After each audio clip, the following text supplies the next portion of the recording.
Alright, this is Weapon X Reacts and we're back with another video, and this is going to be a review of Drive, which is a film directed by Nicholas Winding Refn, and to me, this is honestly one of the best movies I have ever seen in my life. And it's most definitely a film I totally recommend you should go check out, as it's just an absolute masterpiece. And I am just gonna let you know that there will be a lot of spoilers in this review. I'm gonna break down the plot of this film. So, a stuntman and getaway driver falls in love with Irene, who is married to a criminal, and in a bid to protect her from a group of gangsters, he decides to cross over to the other side of the law. If there was one thing I really liked about this film, is that the story is so simple but so well written at the same time. And I thought the acting performances were really well done, especially from Ryan Gosling as the driver. And to me, this is honestly the best performance I have ever seen from him as an actor. And not just that, but the driver has one of the best character arcs I have ever seen in a film, as he is portrayed as being a getaway driver who tries to do everything he can to live a normal life with Irene and becoming the hero of his own story. And one of the most interesting things about him is that you don't even know who he really is. And to me, it really adds a lot to his character. And even though he wants to be a better person, he can't escape from his violent nature. And he knows that it could lead to massive problems for both him and the ones he cares about, which makes him someone who is very complex but tragic at the same time. And Ryan Gosling does such a great job at bringing out the character's stoic personality in a way that feels compelling and realistic. And it really shows that he is the best actor when it comes to showing emotion without even saying anything. And overall, the driver is an interesting character, and Ryan Gosling's performance honestly makes this film even better than it already is. And I can definitely see why people relate to his character so much. It's because he is someone who wants to take action of his own life, especially when it comes to protecting someone else from the world he lives in. And I thought the opening scene is a great introduction into who the driver is as a character. And everything from the music to the cinematography was just so well done. And it really shows just what this movie is.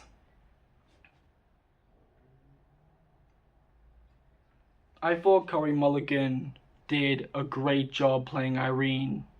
And to me, it really shows just how good of an actress she really is, as she brought so much depth and vulnerability into the role.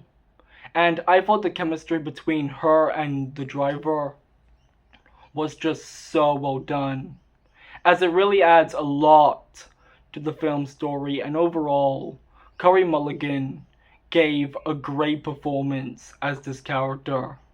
And if this role was given to someone else, this film would have never worked.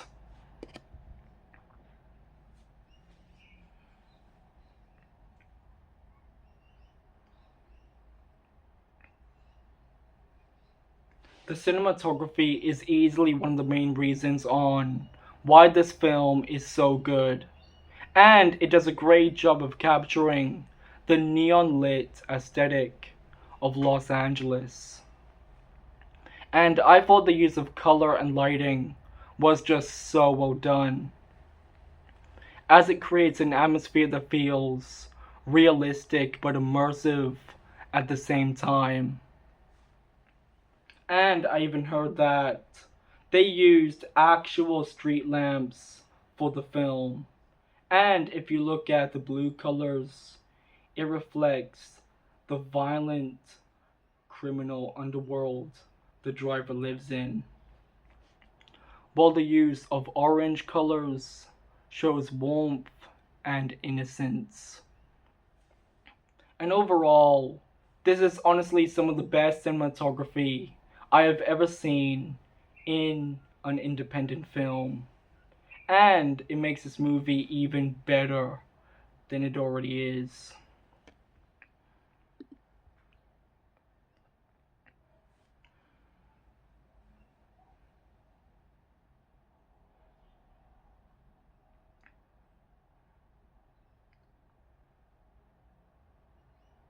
Nicholas Winding Refn's direction of the film was just so well done, and to me, this is easily the best movie I have ever seen from him, as it made him popular, and it really showed just how good of a director he can be, until he destroyed that with his other films, like Only God Forgives and The Neon Demon, for example, which were all just pretentious trash and great examples of style over substance. But despite that, he did a good job of making an action film that is more like a character study about a man who is trying to make a difference to his life. And not just that, but it's a movie that actually tries to tell a good story, which is something I can't say with a lot of movies being made nowadays. And I even heard that Nicholas Winding Refn said that he wanted this film to be more like a violent fairy tale. And you can really see that from the way the characters are portrayed. And overall, Nicholas Winding Refn did a great job with this film. And I totally recommend you go check out some of his other movies like Bronson and the Pusher trilogy.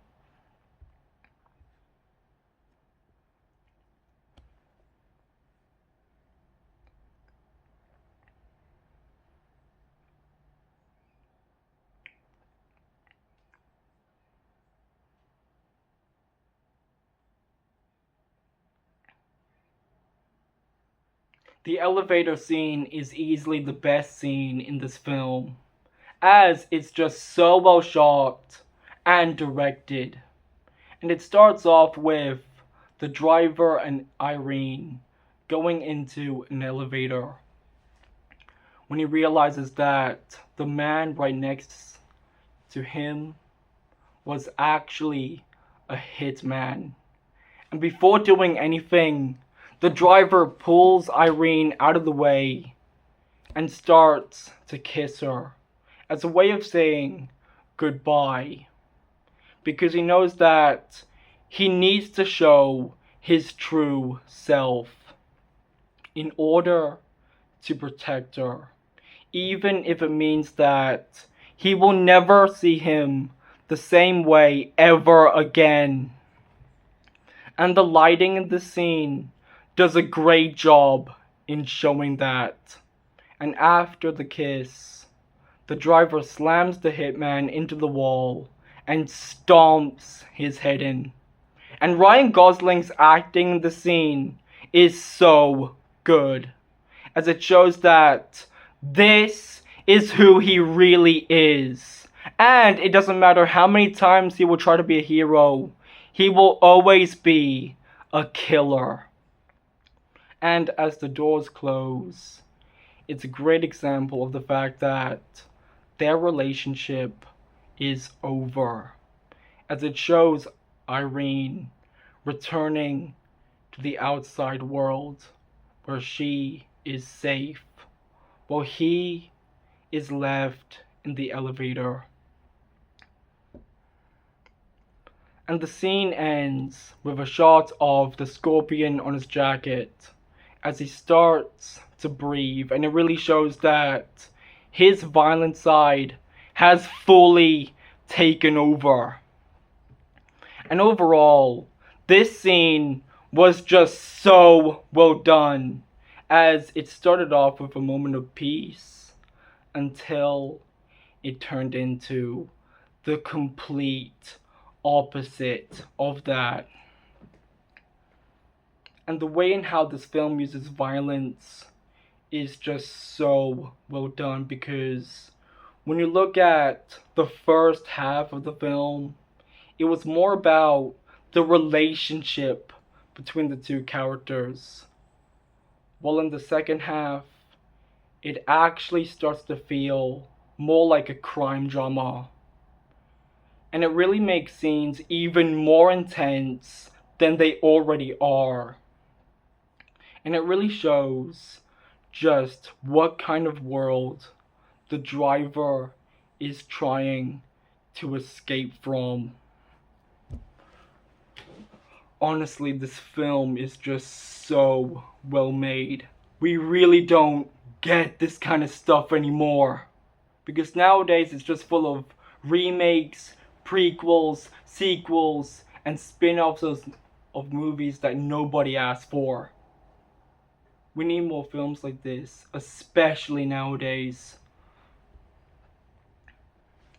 Bryan Cranston did a great job playing Shannon, even if he wasn't in the film very much. And to me, this is easily one of his best performances, as he made Shannon someone who you can actually care about. And this goes the same way with Oscar Isaac as Standard, despite the fact that he was a criminal in his past life. If there was one thing I didn't like about the film, is that the villains are just absolutely forgettable, despite being really well acted by Ron Perlman and Albert Brooks. This is the rating that this film got on Rotten Tomatoes, so 93% from the critics and 79% from the audience. And I am going to read out the reviews right now.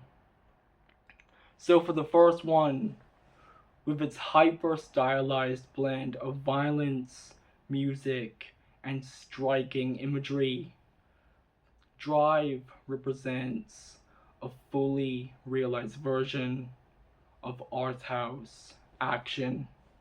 For the second one, underneath the crafty and stylish surface lies a fairly simple and conventional action thriller. For the third review, one of the most iconic and stylish films of the 21st century. For the fourth one, Nicholas Winding Refn had an extremely distinct vision and saw something in heartthrob Ryan Gosling. And when those two things collided, damn, was it cool. For the fifth one, the audience that sits down to see Drive may expect to see a heist movie, but they will quickly become absorbed in a film that is more in common with a classic Western than a high octane chase film. And that is something I most definitely agree with, and as I read these reviews, this is one of the only films of where the reviews from critics actually felt like it was worth it.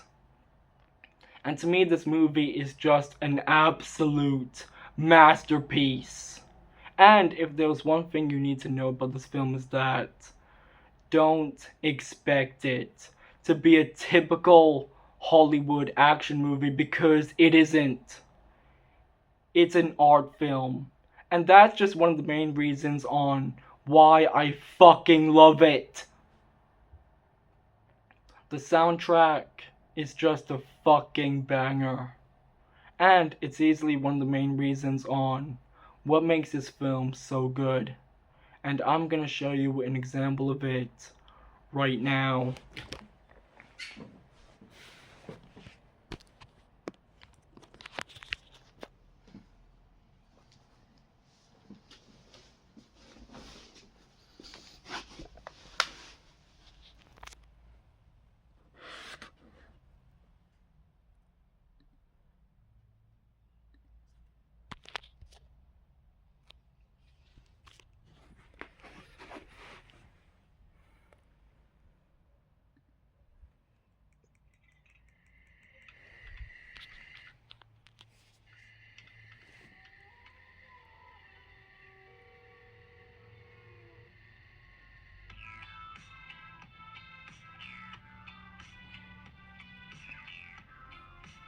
And the fact that Nicholas Winding Refn used a quadrant system for this film really shows that he knew what he was doing when he made this movie.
Nicholas Winding Refn really showed that he was more than just some art house director. Ryan Gosling should have been nominated for his performance.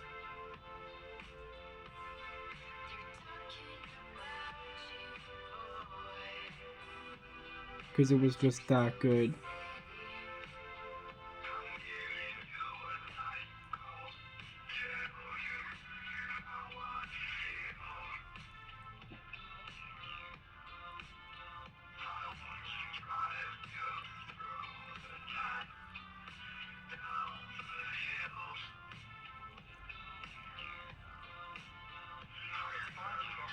Out of all the movies I've seen from Nicholas Winding Refn, this is definitely my favorite of his.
This thing came out in 2011, and it's still one of the greatest movies of all time.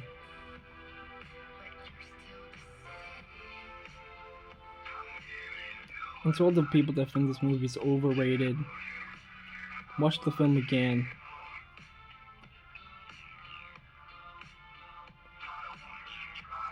Because this isn't like some normal superhero movie. It's more complex than that. Because this is made by people that actually gave a shit about entertaining people and giving them what they want, which is a good movie.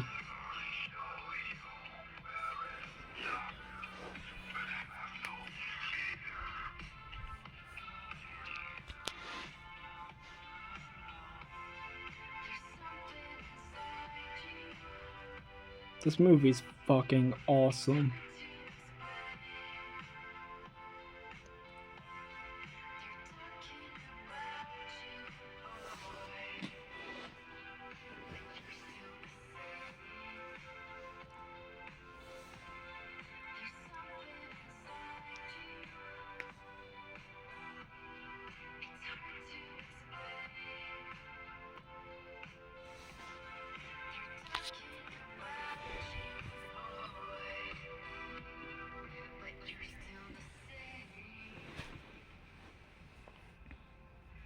And I'm also really excited to see Ryan Gosling's next film, Project Hail Mary.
I'm going to explain the ending of this film. So, after killing Nino, the driver calls Irene and tells her that he will not come back and that she was the best thing that's ever happened to him.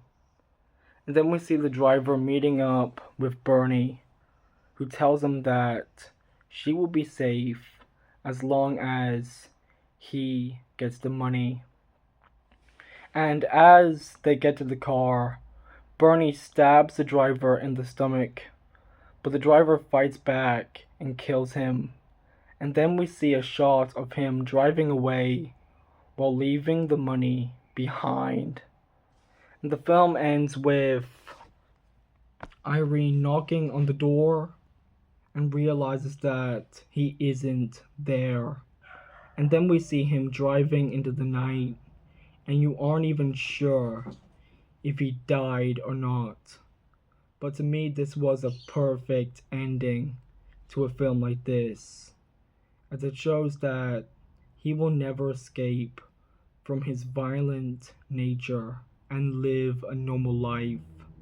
But despite that, he has finally become the hero of his own story. And it's an ending that fits perfectly with the story between the scorpion and the frog.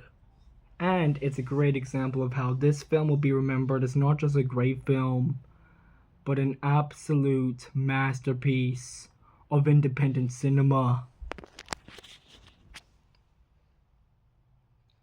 I'm gonna show you the trailer of this film, and I will say that it is one of the worst trailers I've ever seen because it makes the movie look more like a generic action film than a compelling crime drama.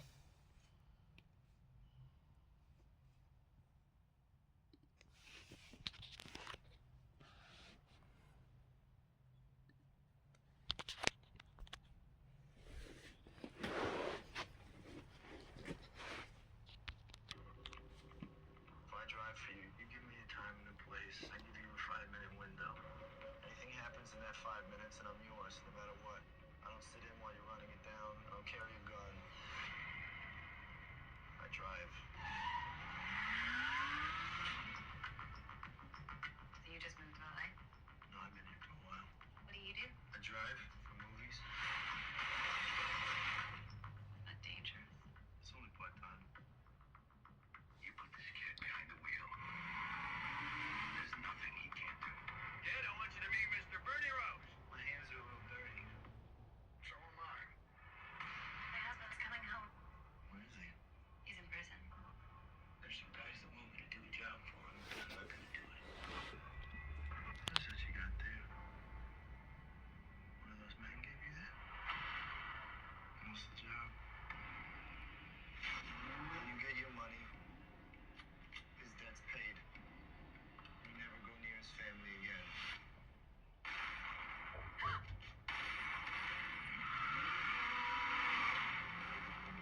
Did you have any idea there'd be a second car? He said there would be another car to hold us up. Whose money do I have? I'm gonna tell you something. Anybody finds out we're both dead. That's why this driver's gotta go, Bernie. He's gotta go.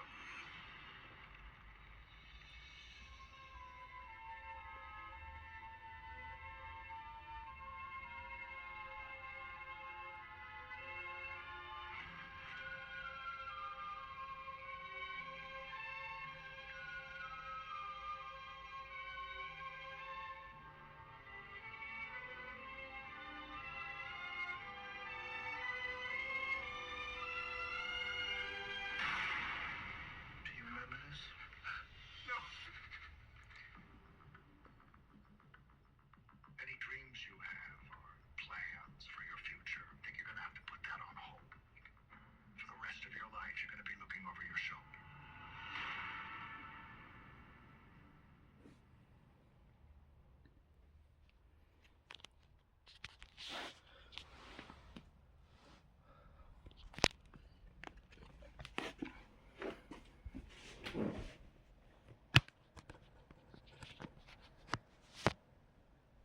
In conclusion, this was a great film, as it's just so well written and directed, and it's something you will never get from modern Hollywood ever again. And I just want to let you know that the next films I'm going to be reviewing is Avatar, Fire and Ash, and Blade Runner 2049. So get ready for those. Also, anyway, that's all I got for today. Go away now, and always remember, strike back like a weapon against wokeness.